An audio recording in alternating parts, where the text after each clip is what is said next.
Hi guys, in this episode we're going to go through house price predictions out for the next 4 years, out to 2029, 2030.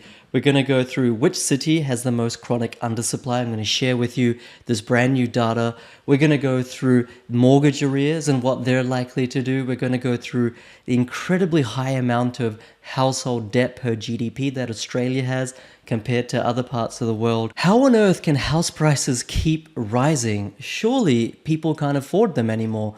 But we're going to go through the data systematically so you can make sound property buying and selling decisions. I promise you'll learn a lot, as did I when I was researching these charts and graphs. My name's PK and I help people build passive income through the Property Investment Accelerator using data without needing a $15,000 buyer's agent every single time. In this channel, we expose the reality on the Australian economy. We talk property and financial happiness. Hit the subscribe button if you get value, but do give it a like. That will really help expand the reach of this episode to more and more people. I'm going to start off by sharing a mind-blowing fact. The fact is that 7 years ago, Australia had 80,000 properties listed for rent and 319,000 properties listed for sale. Now the population is 3 million people more, and the number of properties available listed for rent is dropped to 37,000, down from 80,000. That's a 54% drop. And those that are listed for sale are 239,000. That's down 25%, down from 319,000.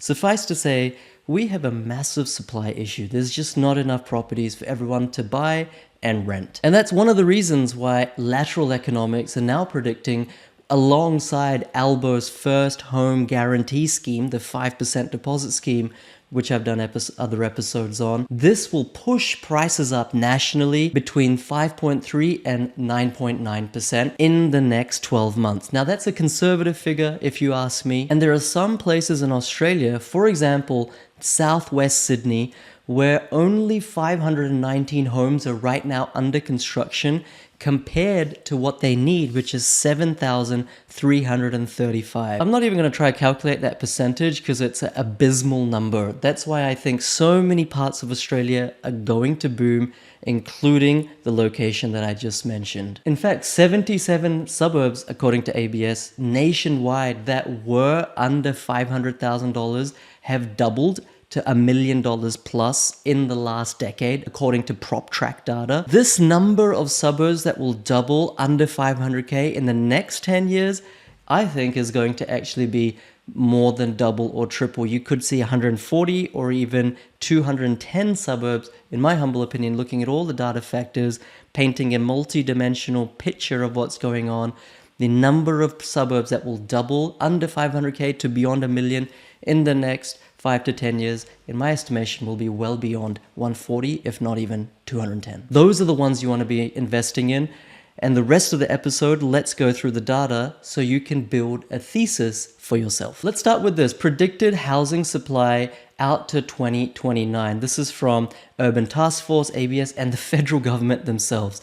So they've split up state by state the target number of homes they want built. This is the government, and the actual number that is predicted, once again, from the government, ABS, and the Urban Task Force. You can see that in New South Wales, only 65% of the required housing supply is likely to be built in the next 4 to 5 years. In Victoria, it's likely actually to be 98%. So good job, Victoria, in terms of their housing supply. Queensland, 79%, WA, 81%, SA, 71%, Tasmania, 51%, ACT, 78%, Northern Territory, 31%, and overall across Australia, only 78% of houses are likely to be actually built of the total number, which is 1.2 million. So the areas which are likely to boom the most are going to be Northern Territory for sure, that are going to be Tasmania at just 51%.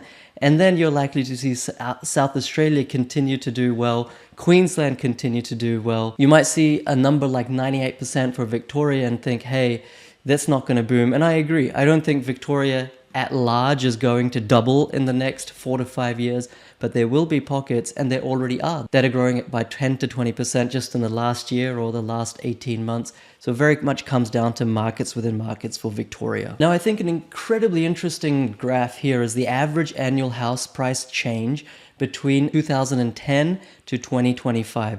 Now, why this is important is traditionally those locations that have performed really well in the last 10 to 20 years tend to underperform in the next 10 to 20 years.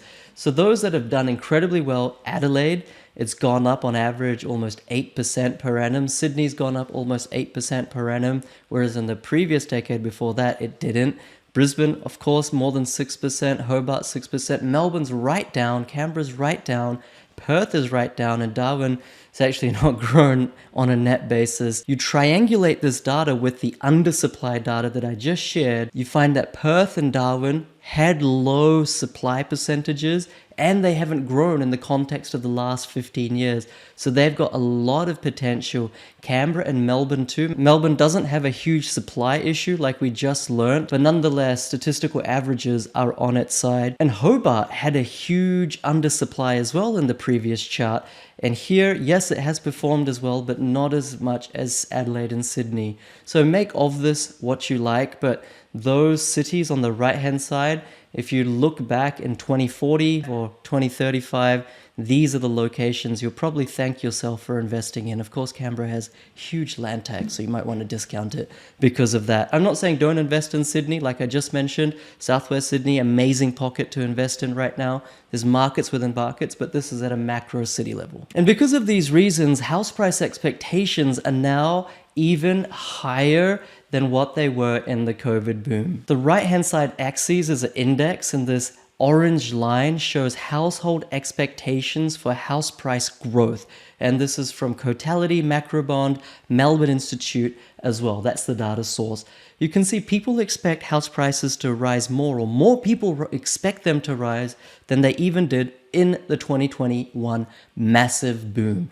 This tells us that there's basically zero chance of national house prices falling anytime soon, and that this black line, which is actual house price growth, is likely to catch up to the expectations, which is that they will start growing by between 1 to 2% every single month. Remember, 1 to 2% is 12% annual house price growth. That's a huge number. And you might say, hey, PK, how can people possibly afford this? Like, where's all this money coming from? Well, the reality is that the financial pressure that Australian households face are actually easing, with the Reserve Bank saying that the number of mortgage holders at risk of falling behind on repayments is now less than 1%.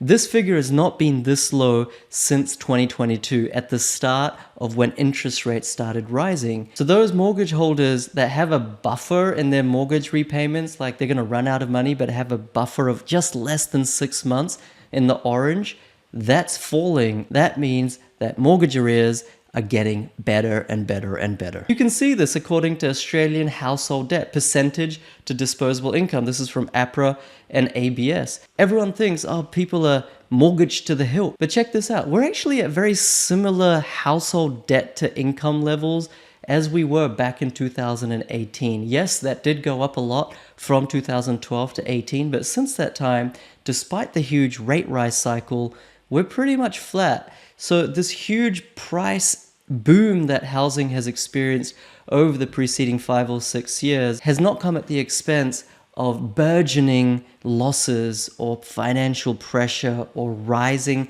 debt per income in Australian households. In fact, what you can see is that Australian mortgage offset account balances have been steadily rising, seasonally adjusted. Every single year, households add to their offset accounts. Offset account is where you have an account which, if you have a mortgage of 500K, and let's say hypothetically you have $500,000 in that offset account, that mortgage is incurring zero interest. If you have an offset account, that is considered by the bank to be a bit like savings, and that is actually going up at a rapid clip. It's not going up any slower than what it used to even before COVID. So this tells us household balance sheets are pretty solid. People have a lot of savings. People have huge buffers. What do you think? Do you think house prices will rise more than 10% in the next 12 months or less than 10%? If you think more than 10%, write in the comments more than 10. If you think less than 10%, write less than 10.